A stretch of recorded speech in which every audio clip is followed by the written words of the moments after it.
Welcome everybody to our flat rate pricing webinar. We apologize for the technical difficulties, but we welcome you and we thank you for joining us. Jack and Dean, go ahead and take it away. All right. Hello everyone. Dean Landers here. With the next party joining. Hold on, complication. Hi everybody, this is Jack Miller. Managing partner over at Service Company Solutions. So while we're waiting on Dean to get everything figured out on his end, we'll get started in just a minute. Dean Landers owns Landers Appliance in Baltimore and has been doing the flat rate pricing since the mid-1980s, I believe, and created this flat pricing system, which is also a product that we sell now, which is called the Appliance Blue Book. And today isn't about the Blue Book, it's about why you should charge flat rate pricing and professional pricing that you deserve. And when he is ready, he can take over. I'm trying, Jack. Can you hear me? I can hear you. Anybody else hear me? Yep, we can all hear you. All right. Was that through the cell phone or through the laptop? Through my phone. Okay, so that's how I'm going to do this then. All right. So sorry for the complications, people. It happens sometimes. Anyway, you've gotten the intro on who I am. If we can switch screens, let me see if I can do that. Yep, Jack, if you can switch screens, please. So this is an interesting finding. One of the great issues that I've had in trying to train up people about understanding what professional pricing looks like in delivering professional service is a lack of understanding for what professional service is. And so I found this study and I thought it was interesting that while we always identify ourselves with other people in our own profession, and it does influence us as to how we might see ourselves, we oftentimes go down different paths for customer service interaction, and that always translates into a difference in how we view professional service delivery and what we think is a legitimate pricing tool to use in delivering that professional service. So I've just always found that fascinating. Jack, you can switch.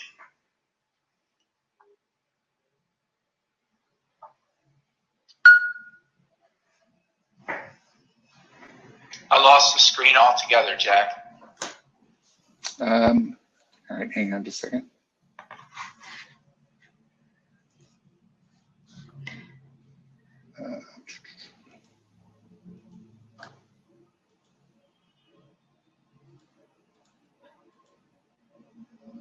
There we go.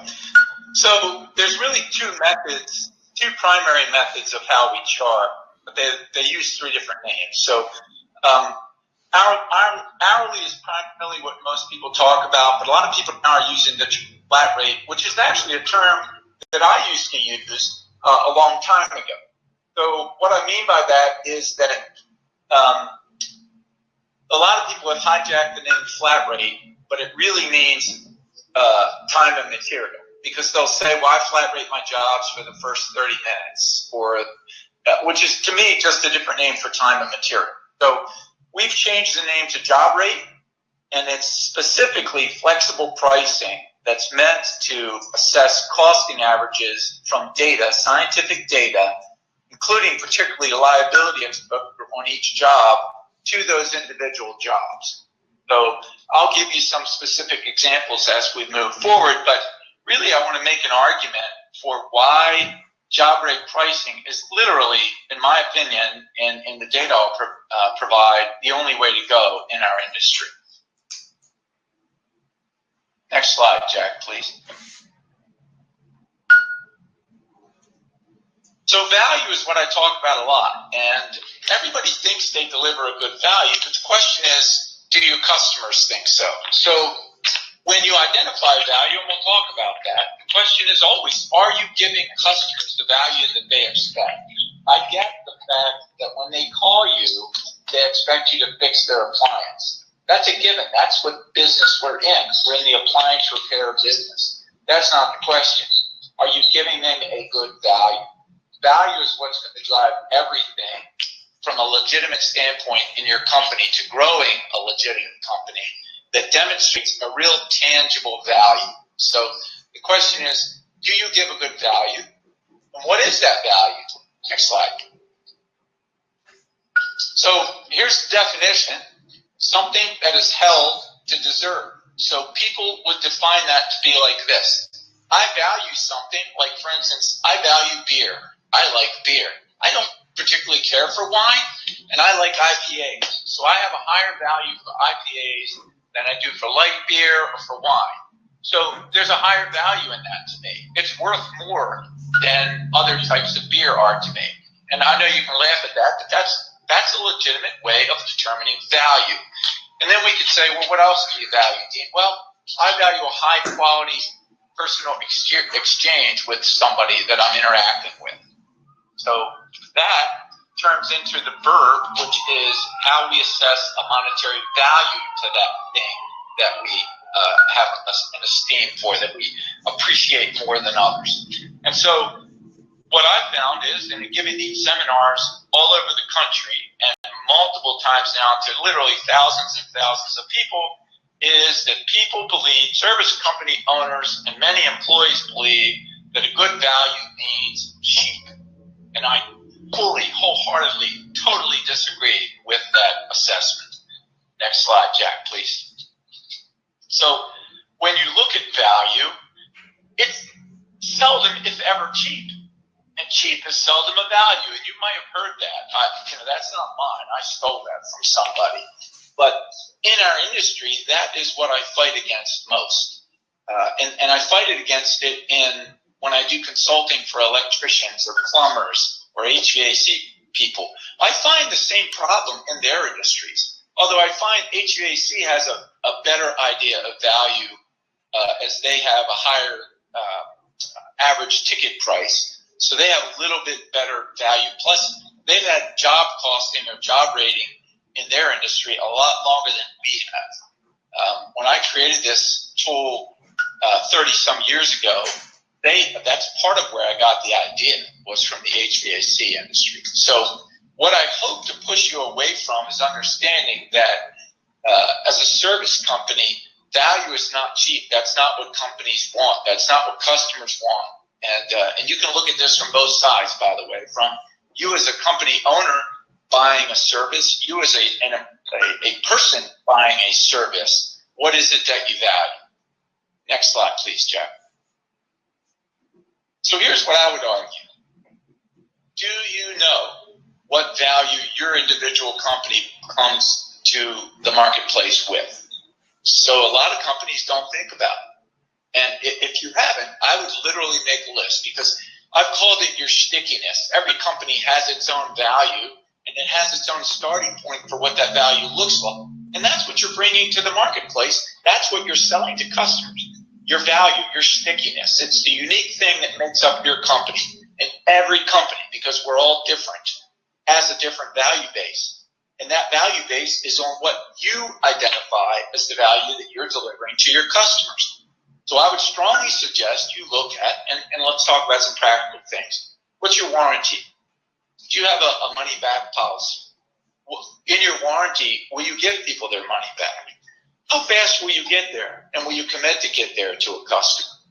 What is your turnaround on it? What's your communication style with the customer? How fast do you answer the phone? How fast do you get back to a customer when they've called and left a message for you, like checking on something? All that stuff speaks to value. And that's something that you have to determine how you're delivering that to your customer.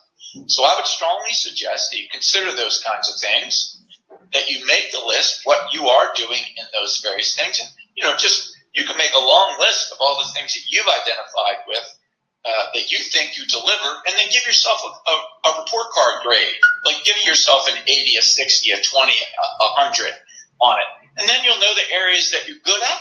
That's your value. And the areas that you can improve on and improving or increasing your value. Next slide, please. So 4 P's are what I'm going to hinge this on. And, everybody says professionalism. Okay, what does professionalism look like? every person I talk to has a different definition for professionalism. So I'm going to tie it to three specific things in this presentation: promptness, personal touch, and being polite. Well, obviously, we want people to engage us, so we're normally polite. We're not always prompt, but there too, that's a given. But what distinct advantage we have in delivering a value as a small company is the personal touch. Large companies can't deliver what we can.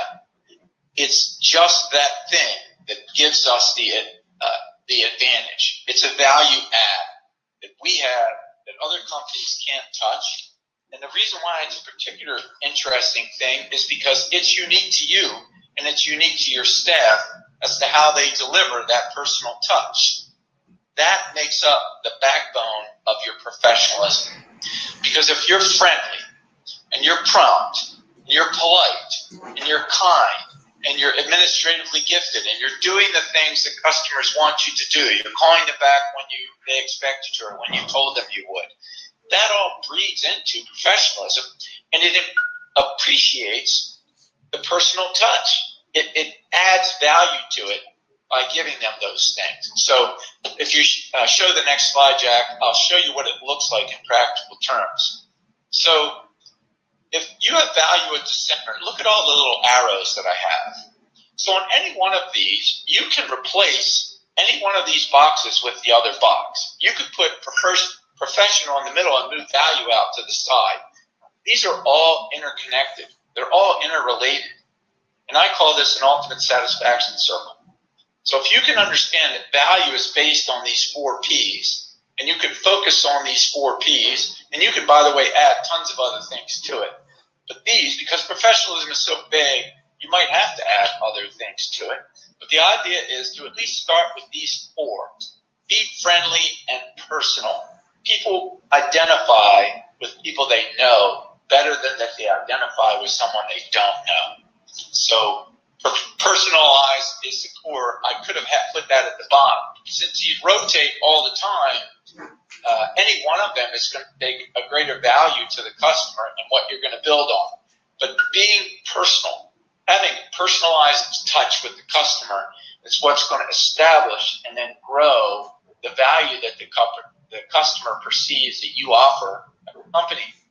And if you've got to obviously get that down in your own crawl as a business owner, you also have to be able to teach this to your staff. You have to make sure that you communicate that. We'll talk about that in a minute. Next slide, please.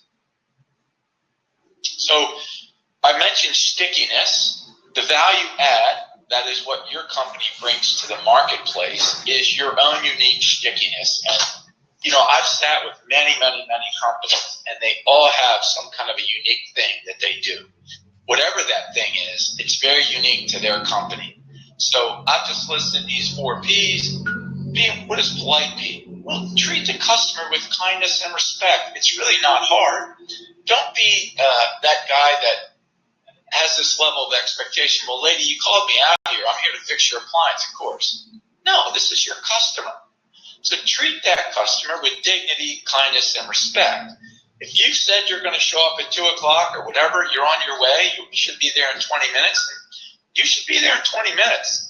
And if you've not identified it, you should identify it so that the customer has a determined level of expectation for what it is that you're going to provide.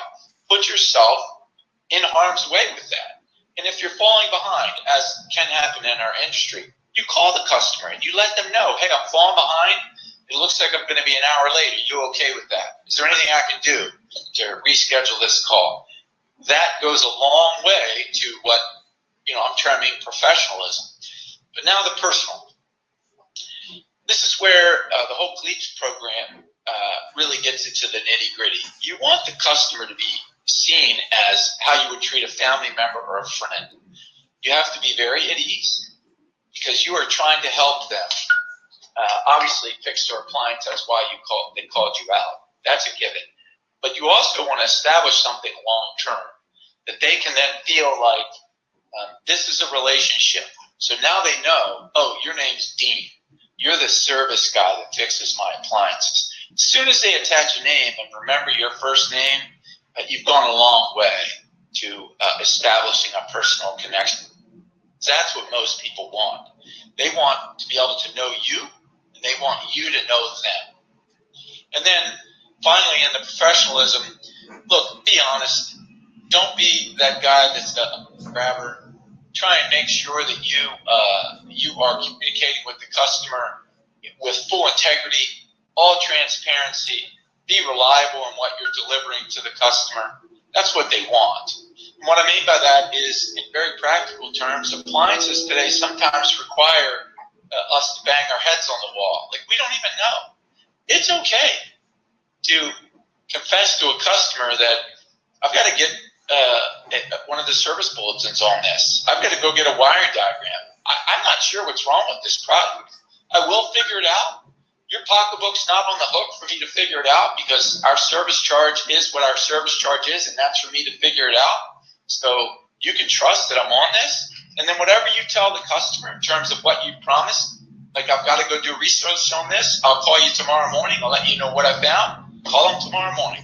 And if you've not figured out what's going on with it, say, I'm due back a phone call from someone later today, well, then follow up with them later that day.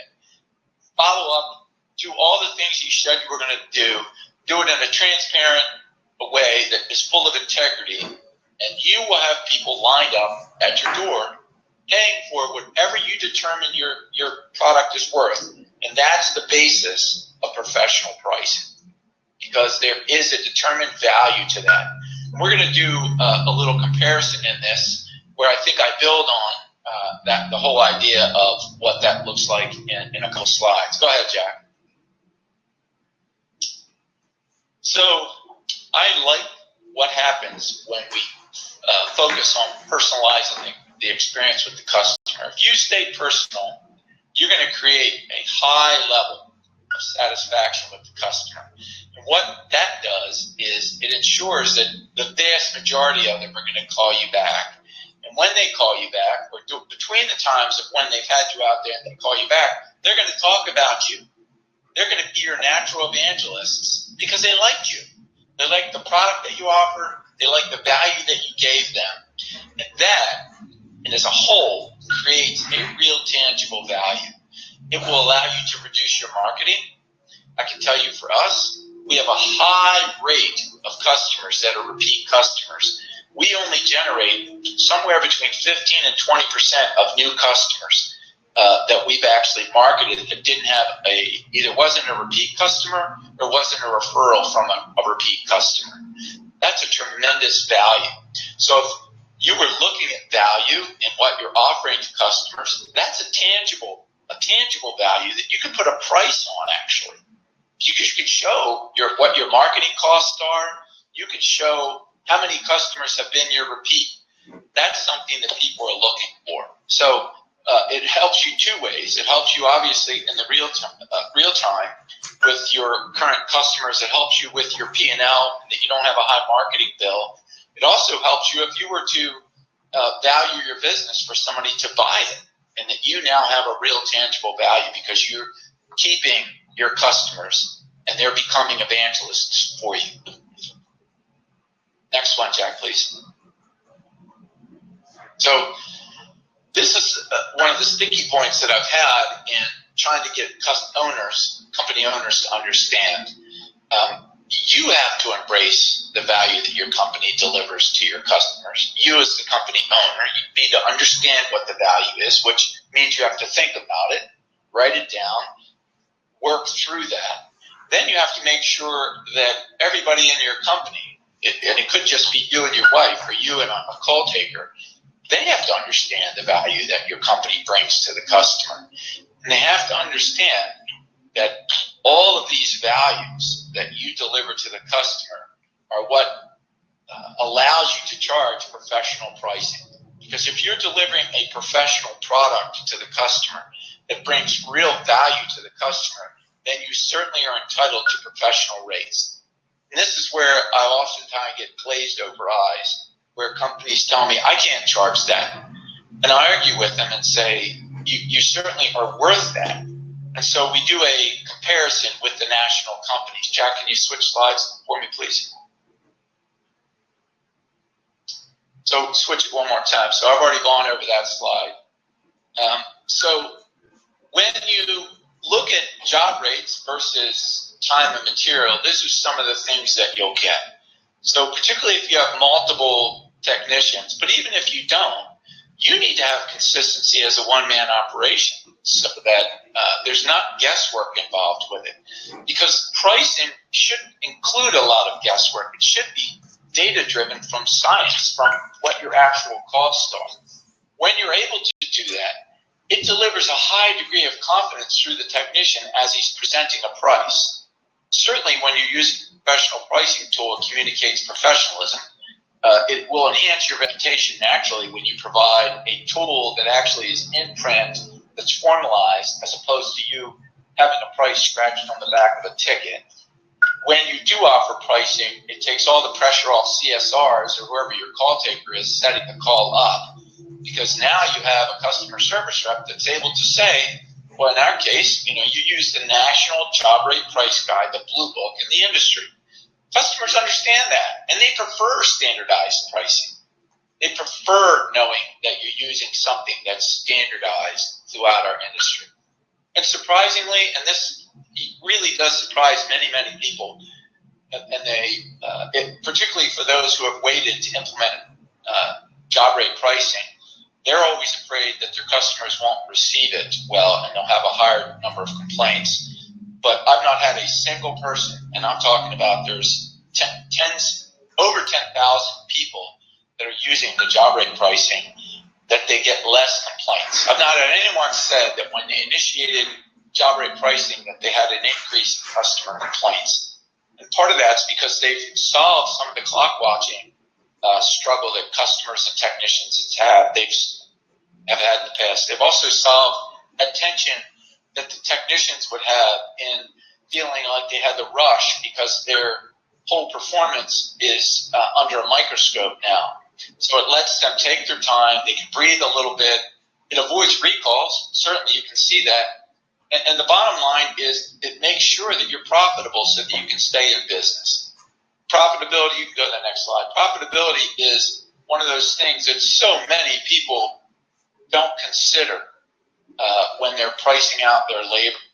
They don't recognize. And UASA has a great tool for cost of doing business on the website that you'd have access to that would help you determine what your cost of doing business is, and it builds in a profit margin calculator that is very helpful for many people. So these 6 questions, I'm going to answer them, but I just want to run through them, let you think about them before I get to the actual answers. Do people prefer somebody with experience or inexperience? Do all technicians work at the same speed? You can have older guys. Do they all work at the same speed? Do younger guys all work at the same speed? Who typically earns more money?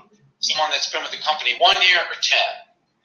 And have you ever encountered predictable and unpredictable? And certainly predictable, we know most jobs are going to fall in a predictable way, but how many times have you ever experienced an unpredictable circumstance when you're trying to finish a repair or make a repair? And then, are you as good or better than the average technician that works for the big nationals? Which I know is always a sticking point because most guys that I talk to say, no, we're better. So, and then do you like having people watch the clock while you're trying to complete a repair? So Jack, if you flip screens, please. So certainly customers are willing to pay for experience, and so are you. Would you rather go to out to dinner with one of your loved ones and you have an inexperienced waiter? Would you rather have an inexperienced roofer come and put a roof on your house? Would you rather have an inexperienced doctor that just got out of medical school? I mean, no. You want, and you're willing to pay for experience. We all want experience, right? You don't want somebody that's working on your car that doesn't know how to work on cars or hasn't worked on all brands. So, and certainly technicians, they're faster and slower. And they can have the same years of experience. And they're just some are faster and some are slower. And you've got to calculate for that. And if you're using time and material, you can't. It's what it is. Some techs, the slower techs, are able to charge more, which is interesting. So if you look at Your senior techs are usually paid more. They're the highest income earners you have, but if you use a time and material tool, they're going to spend less time doing the repair, which means they should be charging less money, but they're making more money. How does that work? It makes no sense to anybody that I've ever talked to. Next slide, please, Jack. So unpredictable has become a fairly predictable thing now. I don't know how many times you go out on a product and it's a very unique product because there's... will automatically end in 5 minutes. Wow. Didn't know that.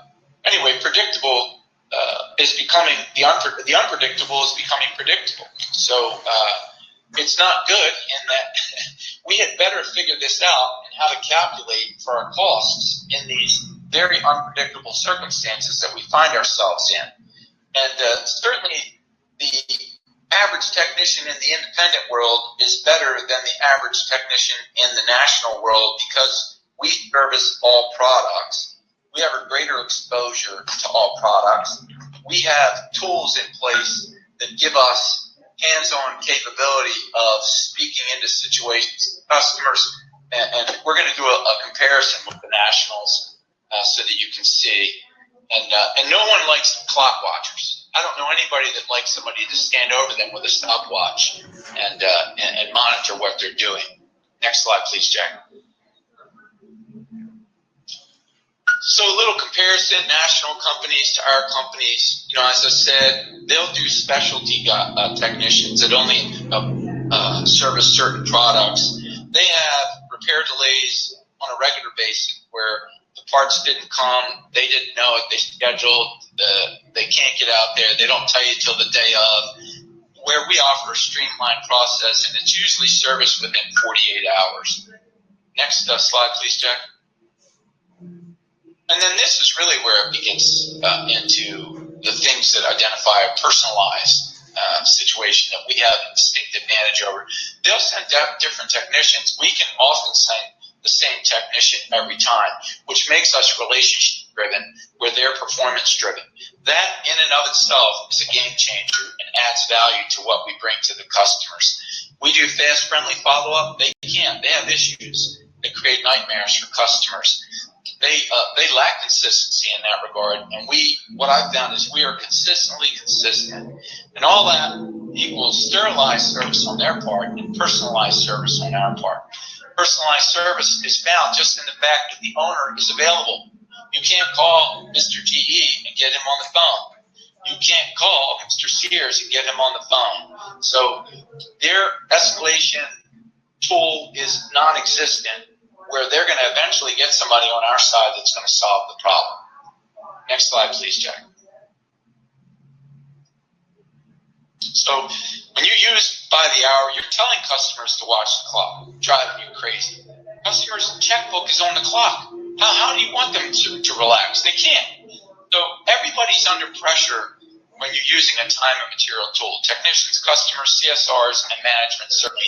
And obviously, as I said before, you're going to have a higher rate of recalls when you do it that way, unless the technician goes over the time frame that he's going to charge for, which is usually what happens. There's usually no incentive to take your time unless it took you an hour, but you're only charging for 30 minutes, which is what the vast majority of companies do.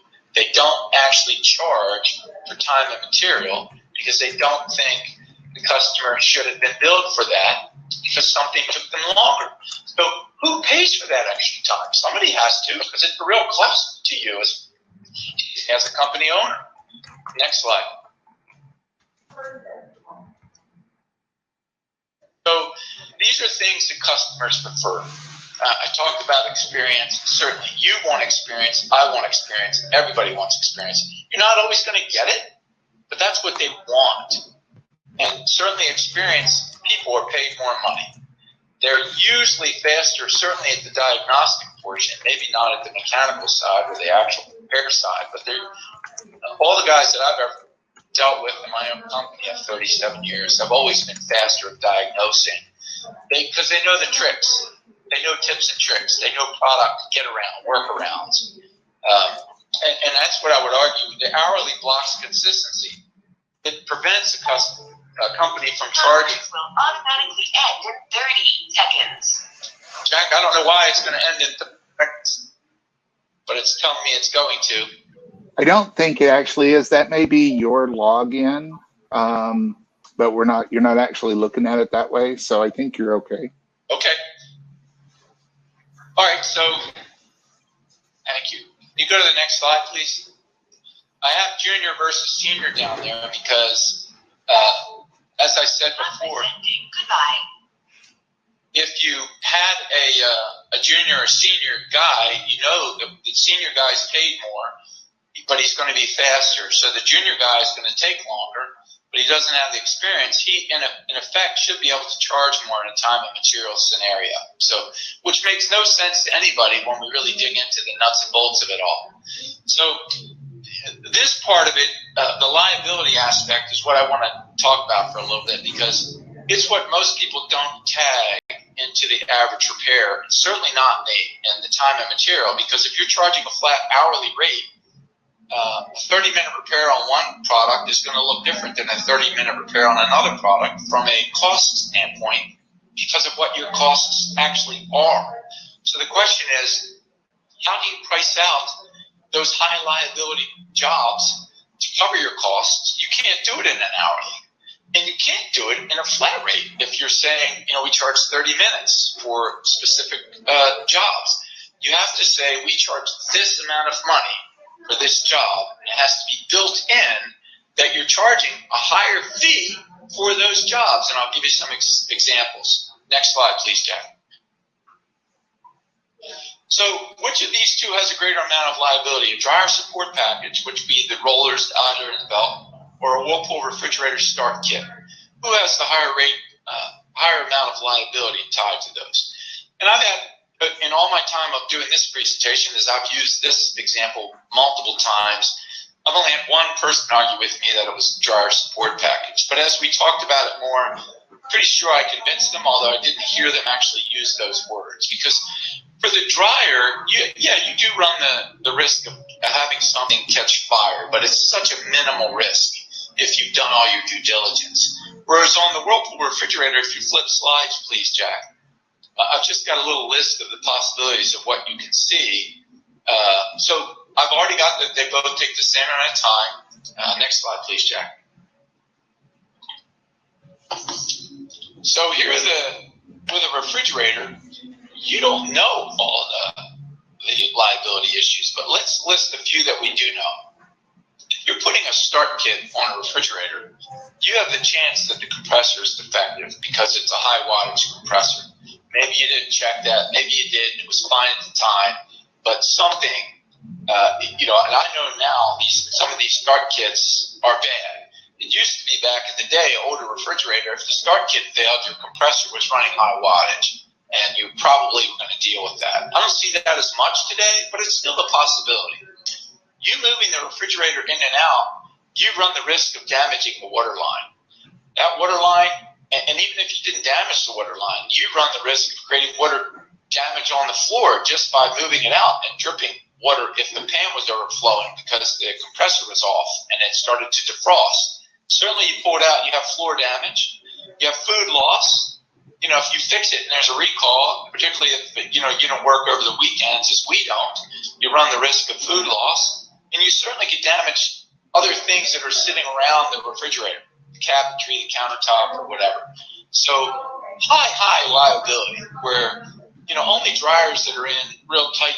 Most of them are in the in the laundry room or in the basement, unless they're stacked, where you can have a higher degree of liability than what is traditional. But it's still not going to equal the liability that we have identified in this refrigerator. And you can go to the next back, please. So I've listed stacked washers because a stacked washer is one of those things that that you might not be able to. I was at my mom's house the other day. She has an old stacked Maytag laundry, dependable care in her kitchen that when we put it in 23 years ago, it's wedged into place. And she's got metal cabinets in her kitchen, and it was a beast getting in, and I'm going to have to pull that sucker out. And so I was looking at it. Just getting it out I'm going to have to get one of my brothers to go there. I'm not sending a tech there to help on my mom's. I'm going to do it myself. But you get the point that stack washers and dryers, depending on where they're set up, create major headache. We've been to closets before where you have a 27-inch wide stack, and there's a quarter of an inch on each side. You're like, I don't even know how you get your fingers on the side to pull the thing out, and there's no room at the top. Like, did they build something around it? So there's no way to get access to the job. And then many times you need 2 men or an all dolly, which is an added cost. It's an added time. You certainly have the possibility of not being able to see the drain line, so you can have that damage there. You can certainly not see that you put the drain hose in its proper place, and so that would create water damage, floor damage. Drain pans now in all high rises, most of these high rises are requiring a drain pan, and they crack, they dry rot over a period of time. And so you've got to get the product out or get it up so that you can get the front of the product, the washer off to fix it. And you're going to deal with broken drain pans, which, by the way, segue for a minute. Everybody should have a damage waiver form that they have customers sign. And I'll give you my email address. And if you want a copy of one, I'm certainly willing to share with you mine. So when you see those kinds of issues, we have our customers have to sign it, or we won't move it. They can move it and call us back after it's out of a drain pan, or any situation that we feel like there's a high probability, or even just the probability of something getting damaged. You have to sign off for it. And then, the bottom one, which I'm identifying that one, and to me is the worst, is that you run the risk of a workman's comp claim that you could have one of your employees injured. I had one of my guys injured in the end of April with a shoulder moving a dryer off the top of the washer with another guy, and he did not come back until the end of September. He was out that whole time because of COVID, and he did not have surgery. It was appointments and PT and just insanity. So workman's comp, and I get that it's exaggerated because of COVID, but it's still a legitimate cost and a loss of productivity on your company's part, not having an employee running calls. And then obviously, you care for your people and they're hurt. So backable washers have a high liability. How do you price that out? How do you factor that pricing? So I already mentioned the top 3. I want to repeat them again, and I've added the bottom 2. You have to understand what the value is that your company delivers to customers. You have to be able to explain it to your employees so that they can explain your company's value and live it out, walk it out in a very real, tangible way, day in, day out with your customers. And that should be the basis of understanding why you legitimately deserve and should be charging national job rates, and probably higher than what you're charging now. So even if it wasn't national, it's higher than what you're charging.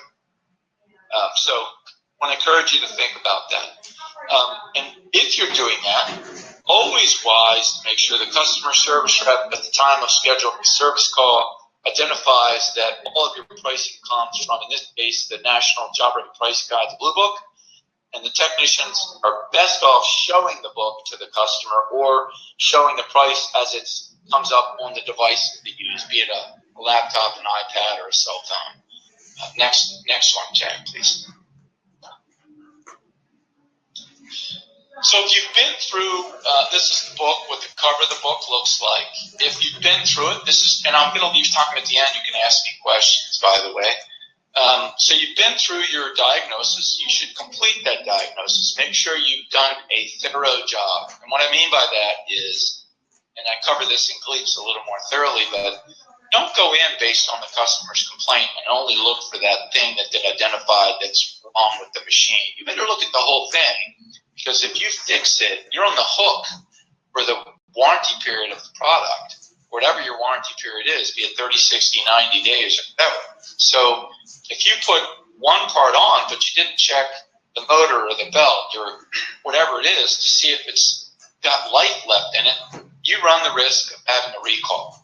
So do a complete and thorough diagnosis, just as if you were going to the doctor and you wanted them to check you out as if it's a full physical. I'm suggesting you do a full physical on the product while you're doing a diagnosis. Certainly, if it needs a part, confirm availability. Do you have it on the truck? Is it back at the shop? Is it in the parts distributor?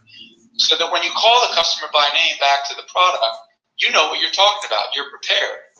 And I like to do it in front of the product because I want to be able to explain it and point out things on the product as to where the failure is, so that you're showing them, I get that you might not be able to show them everything if they have to crawl on the floor and look under something. But for the most part, they're going to be there so that they can ask you questions and you can answer questions and point to things that you're able to point to. But the beauty to that is you're an expert and you're there to explain in an expertise type of way the solution to the problem for the customer. You should always obviously provide a repair timeline. You want to make sure that they know that obviously if you have the part on the truck, which by the way, having the part on the truck increases the probability of them fixing it by about 50%. So if you have to come back and they have time to think about it, unless it's a ridiculously inexpensive repair, they're going to have time to go research what replacement costs are. And they may opt to not repair it. So having the part on the truck, the idea of first call completes, is a major advantage in that you're going to increase calls that you get to service and fix on the first call exponentially. So, but obviously provide the repair timeline. Hopefully it's right then. If not, it's tomorrow. The shorter you can make it, the higher the probability of them accepting the repair estimate. Obviously, show them where the rate is listed in the book or on the tablet, and always ask if they have any questions, and then ask for the repair.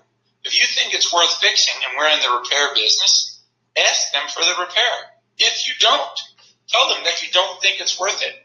You're the doctor. Is this surgery worth having or not? Can I do a workaround? Should I live with it as long as possible and then replace it when it needs to happen? Like, a front load washer with rear bearings. A lot of them aren't worth it fixing any longer. The cost to repair is equal to or close to the cost of replacement. You can go to the next slide, Jack. So some of the things that I want every company to think about, this always adds to the value of the offers. Make sure that you look professional. I've done these presentations all over the country as I described, and I've been in where technicians are coming, and I get that maybe there's a money problem, people can't buy uniforms, but you can certainly make sure that somebody has an unripped shirt or a t-shirt that's clean. People in the morning, it's amazing what some people think is acceptable as a professional appearance. You're going to somebody's house and they're hiring you as a professional. You should look the part. And I'm not talking about a suit and tie. Don't hear that. I'm just talking about looking professional, having a professional appearance. When you understand that you're bringing a real value and it's based on a personal relationship with a professional basis, it takes the pressure off of everybody using job rates, particularly when you're quoting on a repair up front on the phone. If a customer calls and says, how much do you charge for putting this on? I don't know how many of you won't quote. You say, well, we would need to come first. We will actually quote right out of the book and explain, well, we will come look. If it is that, here's the price we charge. I'm trying to be transparent and honest with people. And that's what we bring to them. When we use the job rate pricing, the job rate, it reduces complaints. I've said that before. I'm not kidding. Ask people that have implemented it, people that you know, and get their recommendation on what they did specifically to implement it and whether it did, in fact, reduce complaints, because that's been my experience. When you have the book or the information on your tablet, it speaks on your behalf. Just showing the customer. I always like to hand the customer the book and let them hold it as a point of seeing the professionalism. It also, for many technicians who are a little uncomfortable in customer in the eye from charging professional rates, and it does happen until they become comfortable with professional rates. It moves the customer's eyes from looking at the technician to looking at the book. The book now takes on the weight of the professional, and it communicates something very clearly. I talked about clock watchers. That was always a big issue because, I used to be time and material, and I didn't understand why a customer would sit in the kitchen while I was trying to, get the unit fixed. And then it dawned on me, probably 35 more years ago, when I'd been in business just a short while, that's what they were doing. And, I talked about consistency. If you have a larger company, more than one person, frankly, it makes total sense. But I would even argue that even with one person, it makes sense because you can quote that. Your customer service is going to know what it is. You can quote it over the phone if you would so choose to do that for a customer. And obviously, it's got many thousands of jobs listed in there, and it's evolving. We only print a few books at a time so that the price of the parts is always updated every time we do a run on the book. But so this program wasn't meant to espouse the specific advantages of the original Blue Book, although we'll go into that tomorrow. But obviously, I would be remiss if I didn't mention it. It's really to talk about professional pricing and the value that you, company owner, bring to the table. Professional pricing is a value, and you should be charging properly for it, particularly if you compare it to anybody else. So I'll give you some specific examples, and then I'll open it up to questions. We decided some time ago, that the rates in the book, we have a 2-tiered rate. I actually charge a 3-tiered rate because there are some products that, like a La Cornue or a Miele, we charge $199.95 to come in and tell you what you want with that. And while that's not in the book, it can be customized on the electronic version. The reason why we did that is we just don't see a lot of them in this market, in the Baltimore market. And where we do see them, because we don't have the expertise or the experience, we're telling customers, we will figure it out, and you won't pay more than that for us to figure out what's wrong. And then we'll quote you a price once we figure it out. But that's our price. That's our diagnostic price. And I let customers do what I call self-select. They're going to decide whether they use me, my company, not. The price is up there out front. You can find somebody else. Go use them. But this is our price. Our guarantees behind it. Our value add sits on the line. The professionalism that my company has had 37 years of real experience sits there before customers that they can see and use. And Jack, if you go to the next slide, it does show our email addresses and our phone numbers. But let me open it up to questions. If anybody has a question, a comment, a thought.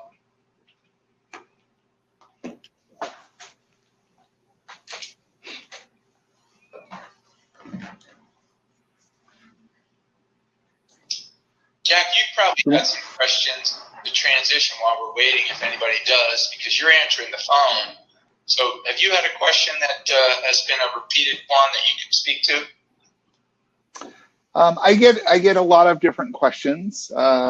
As when we've done the presentations at trade shows, et cetera, we also get a lot of people who say the common statement, my customers will never pay that price. Yeah, and that's a good one. And I see, Michael, I see you sent in one as well. I'll answer that after I answer what Jack said. It's a lie that we tell ourselves because we've decided what the value is that customers are willing to pay without ever investigating it because we've diminished the value that we bring to the marketplace. I can't even tell you how many times I've proven that wrong in my own company as well as working with other companies. It's just not true. But you're the one that has to be convinced and understand the value that you bring to the table. And Michael, your question about parts. So they want a full breakdown because they want to know what the part costs because they want to go research it. And here's what we say to the customers.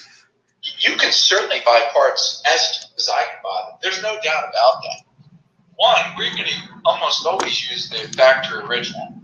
Today, with parts availability, we're going to try and get anything we can to get the thing fixed, frankly, because you can't find factory original on some jobs. But we're going to use factory original.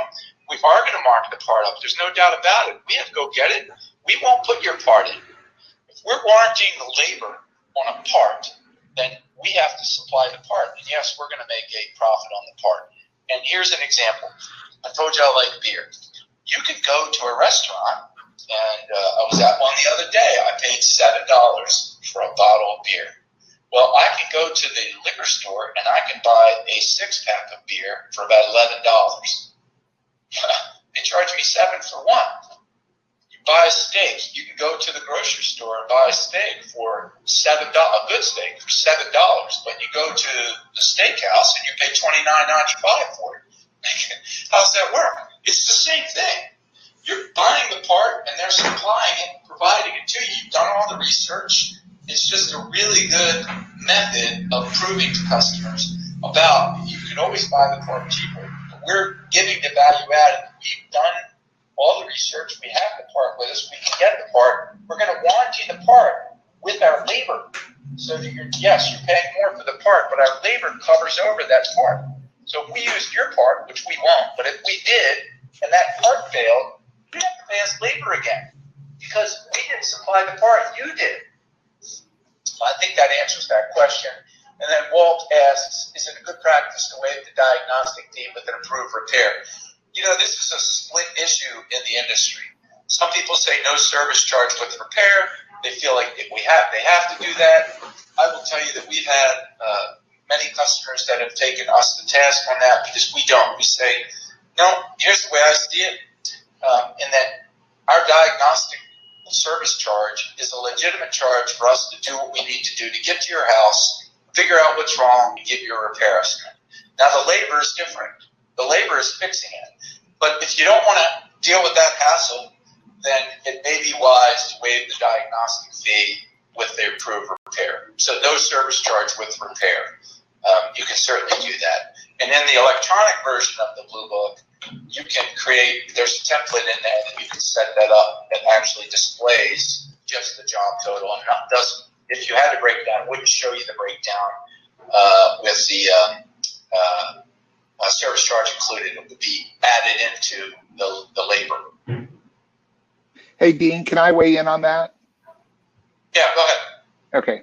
So when I'm teaching people the online Blue Book, and they ask me about that question about waiving the service charge with repair, I usually present it in a different format.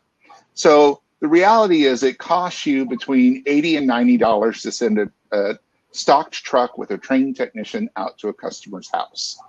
And so if you are waiving that and not adding that back into the repair rate that's in some way, you're already behind your cost before you've even done the repair.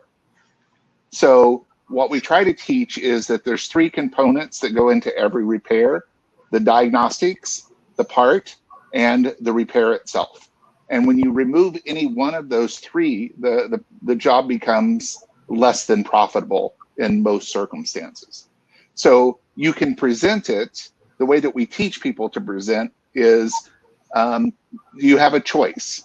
So our service charge to come out and diagnose is X amount. And then at that point, they will give you an exact repair price. You can choose to either do the repair, which does include the service charge, and that's for your information, or you can choose at that point not to do the repair, and you're only responsible for that diagnostic charge. The rest of it, in my opinion, is just marketing preference.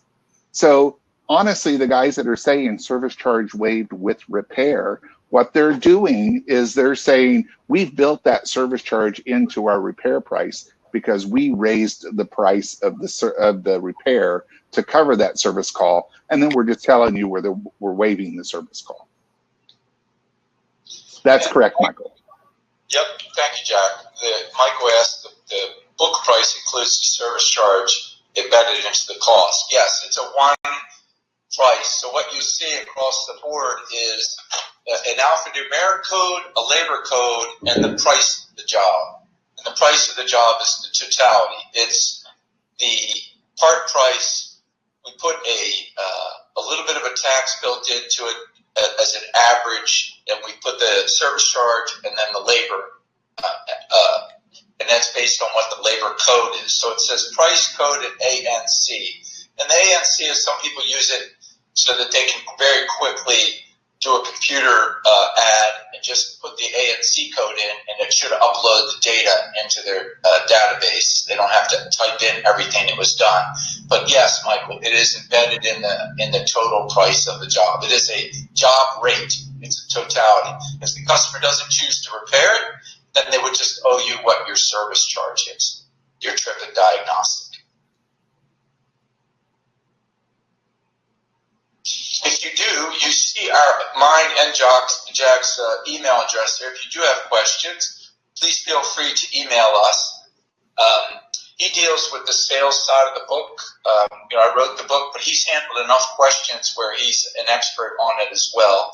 And so either one of us would be delighted to answer questions for you. And there are phone numbers as well if you wanted to call us. So appreciate, sorry for the technical difficulty at the beginning.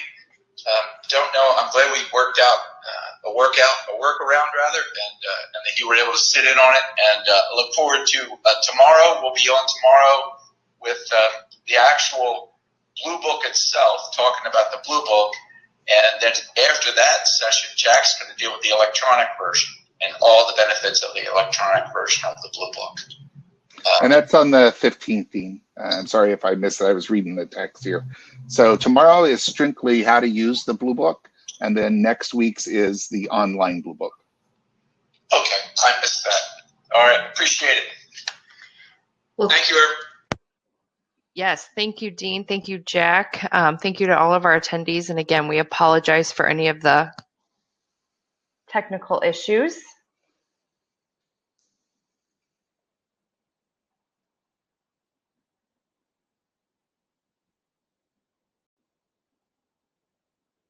Sarah, you have, I'm not hearing you. Oh, there, sorry. That's okay. Okay, we apologize again, several technical issues, and we will get those all worked out for tomorrow's if you want to join us, and we'll be better tomorrow and next week on the 15th for the online version. Thank you again, and we look forward to seeing you soon. Thanks, everyone. Happy holidays. Bye.